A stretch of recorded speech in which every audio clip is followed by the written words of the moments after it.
మీరు విక్కీ మేనమావని. ఓ, అంటే వాళ్ళ ఫాదర్ని రమ్మని చెప్పాను. మేనమావ కూడా నాన్న లాంటి వాడి, రక్త సంబంధమేగా. విషయం చెప్పండి. ఏమి లేదు, మీ వాడు అల్లరి మరీ మితిమీరిపోతుందండి. ఓ గ్రూప్ వెంటేసుకు తిరగడం, అందరినీ కొట్టడం. మొన్నటికి మన కాలేజీలో ట్రాన్స్ఫార్మర్ నాటు బాంబు పెట్టి పేల్చేశాడు.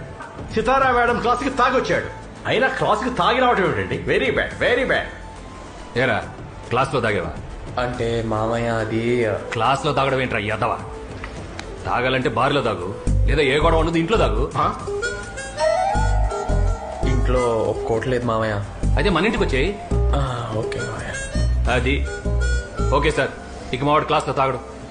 అరే కుర్రాడేదో చెడిపోతున్నాడు, మీరు వచ్చి మందలిస్తారని మిమ్మల్ని పిలిపిస్తే ఇంట్లో దాగు బార్లో దాగు అని ఎంకరేజ్ చేస్తారండి సార్. మీ వాడంటే మీకు రెస్పాన్సిబిలిటీ లేదా? ఉందగనికే ఇంత దూరం వచ్చాను. వాడు చెడిపోవట్లేదు, ఎదుగుతున్నాడు. వాడు ట్రాన్స్ఫార్మర్కి బాంబు పెట్టాడు. నేను స్టూడెంట్గా ఉన్నప్పుడు ప్రిన్సిపల్ సీట్ కిందే బాంబు